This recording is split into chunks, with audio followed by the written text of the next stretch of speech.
Hi there, welcome back to the channel. My name's Rick. You're with the perspective of one. Today's thought is something that I think a lot of us are challenged with, and it's something that specifically I wanted to talk about. And I think it's something we've all experienced at one time or another. And that's the silent destroyer, the kind of the silent destroyer of our dreams and goals that lives within our mind. Talking about quitting before you even start. I've tried to record this a number of times. There's always been something that pops up or something that interferes, and I'm going to have another go at it. So here I am trying to get this out there before it disappears out of my mind, or I give up on it and think it's a stupid idea to be putting out there. But I wonder how many of us are out there who've had a brilliant idea or a spark of inspiration that you thought, wow, this is a fantastic idea, or this is something I really want to pursue. And then it could be like maybe starting a new business or maybe writing a book or learning a new instrument. Doesn't really matter. Doesn't matter really what it is. I mean, could even be trying to get into shape, right? So you get this amazing rush of energy, and you can see it all so clearly out in front of you. And you, in fact, finish or picture the finished product, right? So you kind of feel the success. You think, yeah, this is going to be great. This is going to be awesome. And you feel totally accomplished in your mind. But then something happens. And that's that thought that lurks in the back of our heads. That's that what if. That's like, what if I fail? Like, what if people laugh at me? What if it's too difficult? Um, what if I'm playing just not good enough, right? It's almost like there's a movie that plays in your head. You get really excited about something, and then it just shifts, and then it starts to change. The positive thoughts you had just become negative, and then you start playing out every scenario of what if it doesn't work, and every thought you have about what doesn't work works, right? Ironically, you're like, yeah, this is not going to work, that's not going to work, and there's a whole ton of reasons that get in the way, right? You might want to launch a product that gets no sales. Um, you imagine writing your first chapter of a book, and it's terrible, right? Maybe you even want to learn guitar, and your fingers just won't cooperate.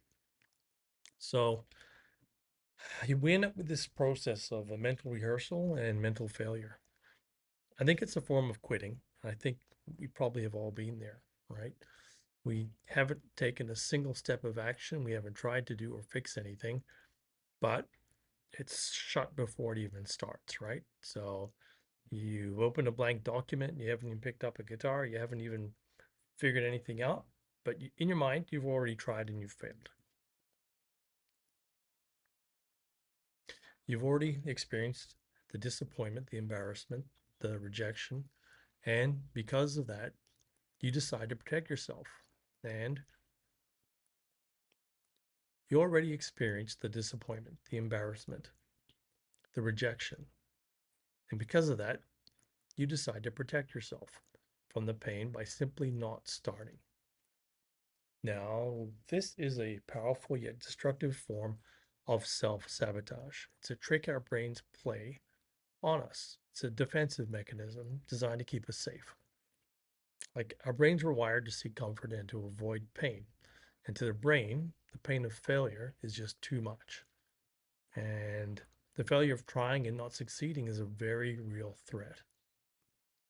So it convinces us that the best way to avoid that pain So it convinces us that the best way to avoid that pain is to stay in our comfort zone and to never try at all. It's kind of a cruel paradox, actually.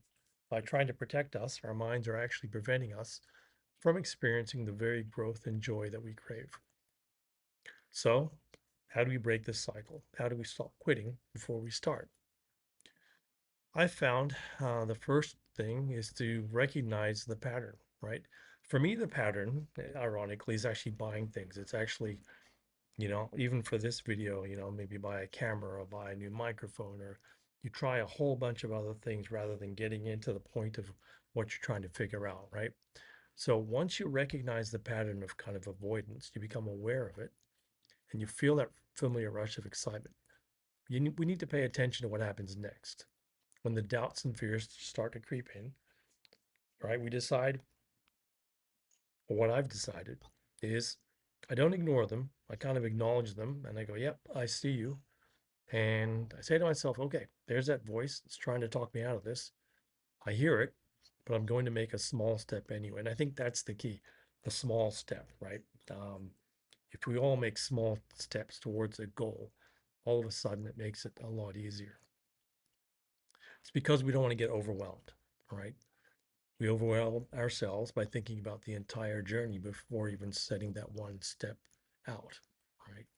Like if you want to start a business, you think about building a multi-million dollar corporation, right? You don't just, if you're thinking about writing a book, you think about being maybe a New York Times bestseller.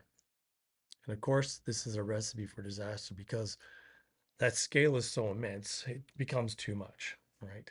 So, what I figured out is to try and focus on the smallest, most manageable step. Even for me right now, trying to record this at home.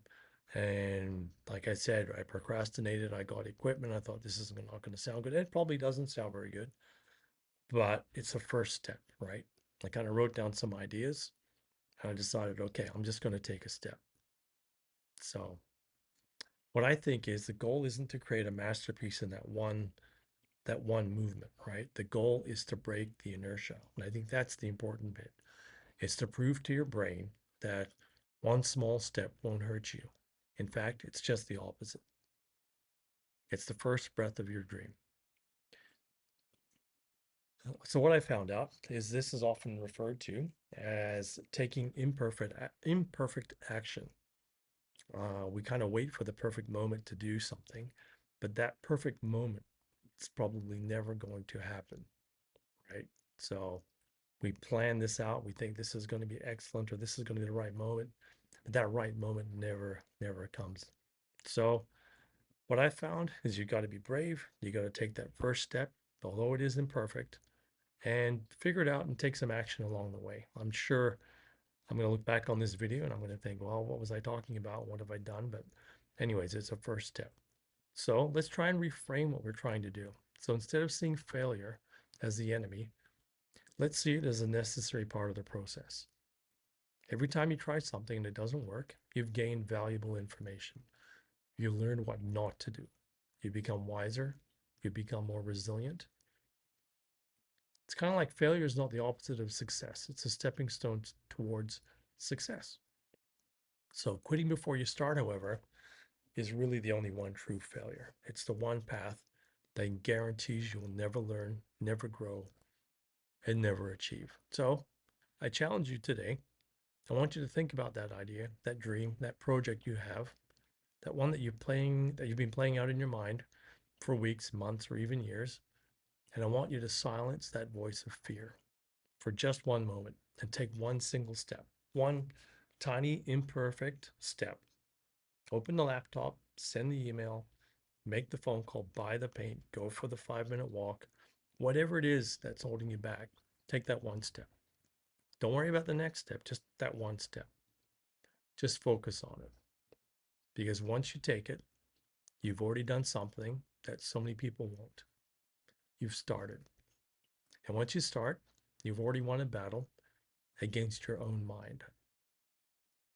They say that a journey of 1,000 miles begins with one single step. I think that's true.